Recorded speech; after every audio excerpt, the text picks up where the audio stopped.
తాను ఒక నెల రోజుల్లో అన్నట్టుగా కూడా తెలుస్తోంది. కానీ మరి ఆ విషయం తెలియదు. పూర్తిగా ఈ అంశానికి సంబంధించి మనతో చర్చలో పాల్గొంటున్నారు TDP party senior leader Saptagiri Prasad గారు ఉన్నారు. అట్లాగే జనసేన పార్టీ సీనియర్ లీడర్ అధికార ప్రతినిధి ఇటు కిరణ్ రాయల్ గారు కూడా లైవ్లో సిద్ధంగా ఉన్నారు. ఇద్దరికి నమస్తే అండి.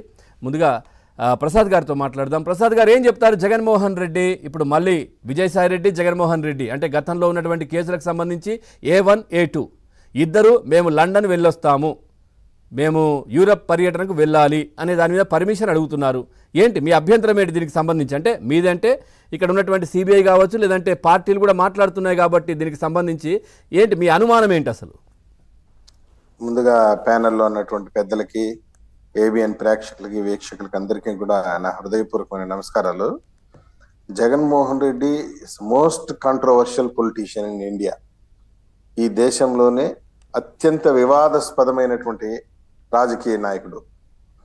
ఈరోజు ఈ రాష్ట్రంలో జరుగుతున్నటువంటి పరిణామాలన్నీ ఒక్కొక్కసారి చూస్తే మదనపల్లిలో ఫైల్స్ తగలబడిపోవటం, పోలవరం ఫైల్స్ తగలబడిపోవటం, అదేవిధంగా బెవరేజెస్ కార్పొరేషన్ లో ఫైల్స్ తగలబడిపోవటం, అదేవిధంగా ఇప్పుడు మొన్న టీటీడీలో ఫైల్స్ దగ్ధమైంది, ఫైల్స్ తగలబడిపోవటం, పోలవరం అదేవిధంగా పోలవరంలో చెప్పాను, పోలవరం ఫైల్స్ తగలబడిపోవటం, వన్ బై వన్ ఈ ఘటనలన్నీ జరుగుతున్నటువంటి పరిస్థితులు. అదేవిధంగా ఐఏఎస్ అందరూ కూడా జైలుకు పోయే పరిస్థితి ఏర్పడింది.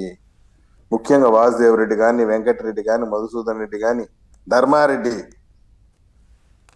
వీళ్ళందరూ జైలుకు పోయే పరిస్థితి సమీపిస్తా ఉంది, ఉచ్చు బిగిస్తా ఉంది వాళ్ళకి. ఒక పక్క liquor scam, sand scam, wine scam, గనులు. ఈరోజు పత్రికలలో చూస్తే చిత్తూరు జిల్లాకు చెందినటువంటి రాయలసీమ వీరప్పన్, పెద్దిరెడ్డి రామచంద్రరెడ్డి పాపాల పుట్ట ఒక్కొక్కటి బయటకు వస్తా ఉంది.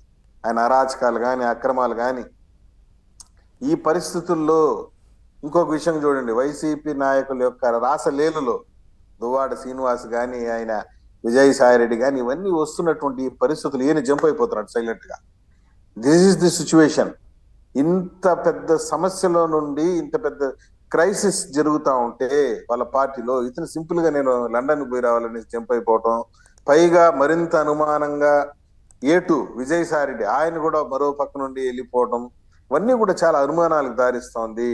పైగా వీళ్ళందరి పైన కూడా లక్షల కోట్ల రూపాయలు దోచుకొని తిన్నటువంటి ఆరోపణలు ఎదుర్కొంటున్నటువంటి వాళ్ళు వీళ్ళకి గనక, నేను ఒకటే చెప్తున్నాను, వీళ్ళకి గనక విదేశాలకు వెళ్ళేటువంటి అనుమతి గాని ఇస్తే వెనక్కి తిరిగి వస్తారన్న విషయం అనుమానాస్పదంగానే ఉంది. కాబట్టి ఈ సందర్భంగా చర్చ ద్వారా నేను ఒకటే డిమాండ్ చేస్తున్నాను, సిబిఐ గట్టి కౌంటర్ వేసి వీళ్ళకి విదేశాలకు వెళ్ళేటువంటి అవకాశం ఇవ్వకూడదు. పైగా కేసును కూడా ఇటీవల సుప్రీంకోర్టు చాలా తీవ్రమైన ఆక్షేపణ వ్యక్తం చేసింది.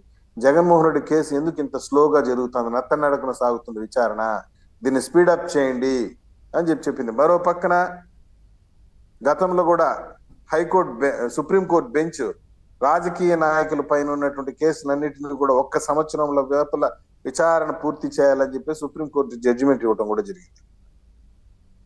ఈ పరిస్థితుల్లో ఇట్లా కేసులన్నీ నడుస్తున్నటువంటి పరిస్థితి.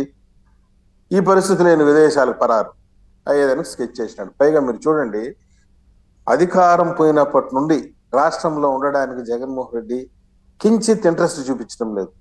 నేను ఒకటి అడుగుతున్నాను, ఏంటి ప్రసాద్ గారు, అంటే అది భయమా, లేదు అంటే రాష్ట్రం మీద అంటే వీళ్ళేంటి నన్ను గెలిపించలేదు కదా అనేటటువంటి కోపమా, ఏంటి అసలు అది? ఆయన ఎందుకు ఉండట్లేదు? ఒకటి ఆయన